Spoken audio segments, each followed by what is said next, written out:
जय माँ काली।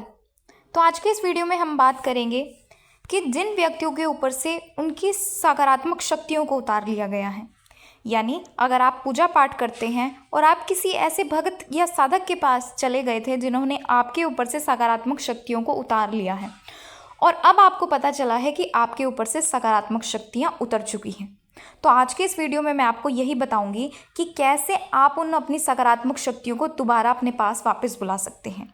और इसके साथ ही अगर आपकी शक्तियों का बंधन है तो अगर आप इस कार्य को करते हैं तो आपकी शक्तियों का बंधन भी खुलेगा। तो अब जो मैं आपको ये कार्य बता रही हूँ, ये आपको 3 दिन की माँ काली की साधना करनी है। तो अगर आप इस साधना के बारे में जानना चाहते हैं तो वीडियो को एंड तक ज़रूर देखें। और इसके साथ ही अगर आप हमारे चैनल पर नए हैं और हमारी वीडियो को पहली बार देख रहे हैं तो हमारे चैनल को सब्सक्राइब करना बिल्कुल भी ना भूलें और इसके साथ ही नोटिफिकेशन बेल को प्रेस करके ऑल पर ज़रूर क्लिक करें ताकि इस प्रकार की जानकारियाँ सबसे पहले आप तक पहुँचें। तो चलिए वीडियो को शुरू करते हैं। तो अगर आपकी भी शक्तियों का बंधन है तो आपको माँ काली की 3 दिन की साधना करनी होगी। और इस साधना को करने से पहले मैं आपको ये बता देती हूँ कि आपको ये साधना करनी कब है। जैसे अब 12 तारीख को पूर्णिमा है, आप पूर्णिमा के अगले शनिवार से इस साधना की शुरुआत कर सकते हैं। जैसे 12 मई को पूर्णिमा है तो 17 मई का पहला शनिवार है, तो आप इस शनिवार से इस 3 दिन की माँ काली की साधना को शुरू कर सकते हैं। आप 17, 18 और 19 आप इन 3 दिन में माँ काली की ये साधना करिए। और इस साधना को करने के लिए आपको सबसे पहले एक रक्त चंदन की माला चाहिए होगी। अगर आपके पास रक्त चंदन की माला है तो अच्छी बात है, लेकिन अगर आपके पास रक्त चंदन की माला नहीं है तो आप सबसे पहले माला को खरीद कर लेके आए। फिर उसके बाद आपको माला का शुद्धिकरण करना होगा। आप माला को शुद्ध कैसे करें आप हमारे चैनल पर जाकर देख सकते हैं। मैंने डिटेल में वीडियो बनाकर अपलोड किया हुआ है कि कैसे माला को शुद्ध किया जाता है। साधना शुरू करने से 1 दिन पहले आपको माला को शुद्ध करना है, फिर अगले दिन से आप साधना की शुरुआत करें। फिर साधना के दौरान आपको जिस मंत्र का जाप करना है वो मंत्र है माँ काली का नवाण मंत्र, और मंत्र है ओम ऐं ह्रीं क्रीं चामुंडाय विच्चे। आपने इस मंत्र का जाप करना है। तो मैं आपको डिटेल में ये बता देती हूँ कि आपको ये साधना किस तरीके से करनी है, आपको साधना के दौरान क्या क्या करना है, किन किन नियमों का आपको पालन करना होगा, किस प्रकार से आपको भोग देना है। तो जो साधना का आपका पहला दिन होगा उस दिन आपको माँ काली के नाम का अखंड दीपक जलाना है, यानी कि जो आप पहले दिन अखंड दीपक जलाएंगे वो दीपक 3 दिन तक जलता रहे, यानी कि आपको 3 दिन तक अखंड दीपक जला कर रखना है।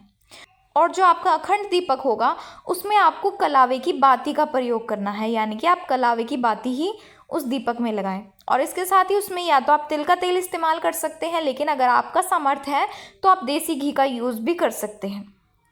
फिर उसके बाद आपको दीपक प्रज्वलित करना है। आप माँ का आवाहन करें कि हे माँ काली, मैं आपके नाम का 3 दिन का अखंड दीपक जला रहा हूँ और आपकी 3 दिन की साधना कर रहा हूँ, कृपया करके दीपक में विराजमान होए और दीपक को स्वीकार करें।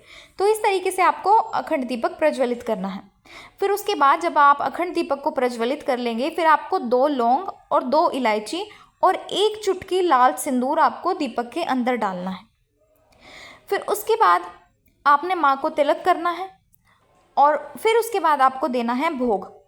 और भोग के साथ ही आपको सुबह के समय करना होगा हवन। और आपको भोग और हवन देने से पहले आपको अपने सीधे हाथ में थोड़ा सा गंगा जल लेना है और आपको थोड़े से अक्षत लेने हैं। उसके बाद आपको 1 रुपये का सिक्का लेना है और 1 पुष्प लेना है।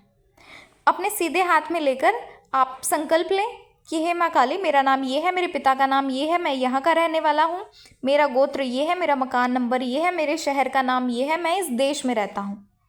हे माँ काली, जिस भी व्यक्ति ने मेरी शक्तियों को उतारा है या मेरी शक्तियों का बंधन किया है, कृपया करके मेरी शक्तियों के बंधन को खोले और जिस भी व्यक्ति ने मेरी शक्तियों को मुझ पर से उतारा है उन शक्तियों को वापस मेरे पास लेकर आए। तो इस तरीके से आपने माँ से विनती करनी है और फिर आपके हाथ में जो भी सामग्री है, गंगा जल, 1 रुपये का सिक्का, अक्षत और पुष्प, आपको वो माँ के चरणों में समर्पित कर देना है। फिर उसके बाद आपको मिट्टी का बड़ा बर्तन लेना है जिसमें आप हवन कर सकें। फिर उसके बाद आपको उस हवन कुंड में आपको अंग्यारी रखनी है, यानी कि जो उपले होते हैं, पाथी होती है, आपको जलाकर उसके अंदर रखनी है।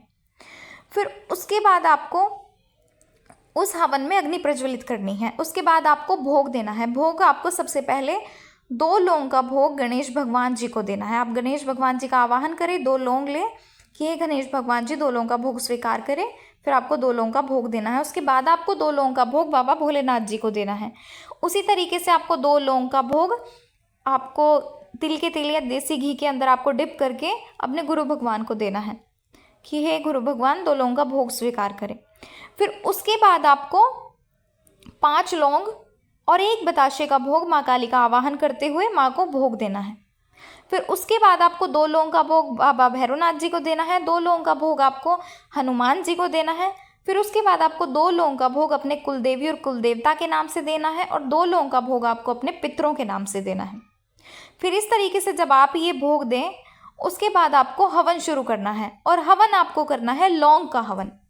और मंत्र मैं आपको पहले ही बता चुकी हूँ, आपको माँ का नवाण मंत्र से आपको लौंग का हवन करना है। आपको सुबह के समय 1 माला का, यानी 1 माला में 108 मोती होते हैं, तो आपको 108 आहुतियाँ आपको 2-2 लौंग की डालनी होगी। और लौंग का हवन कैसे करते हैं उसके बारे में मैंने डिटेल में वीडियो बनाकर अपलोड कर दिया है। आप उसमें जाकर आप देख सकते हैं कि किस प्रकार से लौंग का हवन किया जाता है। और उस वीडियो का लिंक भी मैं नीचे डिस्क्रिप्शन में डाल दूँगी और कमेंट बॉक्स में भी डाल दूँगी। आप वहाँ से जाकर ईजिली वीडियो को देख सकते हैं। इस तरीके से आपको 1 माला का लौंग का हवन करना है। फिर उसके बाद आपको 11 माला माँ का नवाण मंत्र का जाप करना है। और इस बात का खास ख्याल रखें कि माँ का नवाण मंत्र बहुत ही ज़्यादा पावरफुल होता है और अगर इस मंत्र का आप सही उच्चारण नहीं करते तो आपको इसके नेगेटिव प्रभाव भी देखने के लिए मिल सकते हैं। तो इसीलिए आप इस मंत्र का जाप करने से पहले इस मंत्र को ठीक तरीके से इसका उच्चारण करना सीख लीजिए और तब जाकर इस मंत्र का जाप करें।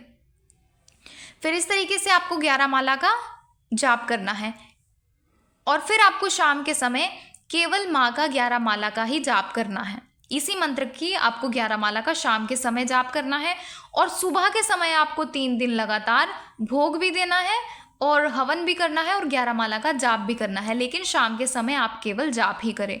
और इसके साथ ही जब भी आप जाप करें या हवन करें, आपको एक आसन पर ही बैठना है। आप लाल रंग का आसन ले सकते हैं। बिना आसन के आप ना ही हवन करें ना ही जाप करें। तो इस तरीके से आप माँ से प्रार्थना करें कि हे माँ काली, जिस भी व्यक्ति ने हमारी शक्तियों को उतारा है या बंधन किया है, हमारी शक्तियाँ वापस आए या हमारी शक्तियाँ खुले।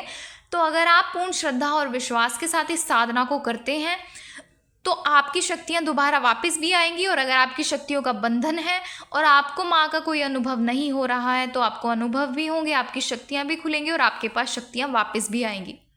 तो इस तरीके से आपको 3 दिन तक ये साधना करनी है और इसके साथ ही आपको साधना के नियमों का भी पालन करना होगा। नियम आपके ये होंगे कि आपको व्रत रखने हैं, यानी 3 दिन आपको, जितने दिन की आपकी साधना है, आपको तीनों दिन व्रत रखने हैं और शाम के समय आपको केवल मीठा ही खाना है। आप केवल मीठे से इसका व्रत रखें। इसमें आपको नमक मिर्च कुछ ऐसी चीज़ें नहीं खानी है। और जो भी व्रत में जो चावल खाए जाते हैं, जो नवरात्रि के दौरान व्रत में जो भोजन होता है, आपको केवल वही भोजन करना है, वो भी मीठा। और इसके साथ ही आपको ज़मीन पर सोना है, ब्रह्मचर्य का आपको पालन करना है, आपको बाल और नाखून नहीं काटने हैं, आपको किसी के भी घर का नहीं खाना है, यहाँ तक कि आपको किसी के भी घर का पानी तक भी नहीं पीना है। तो इस तरीके से थी ये 3 दिन की साधना। तो अगर आपकी भी शक्तियों का बंधन है या शक्तियों को उतार लिया गया है तो आप इस साधना को करिए।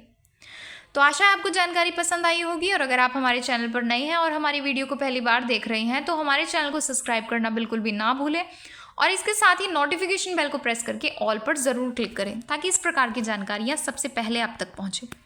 तो चलिए मिलते हैं अगले वीडियो में कुछ नई जानकारी के साथ। जय माँ काली।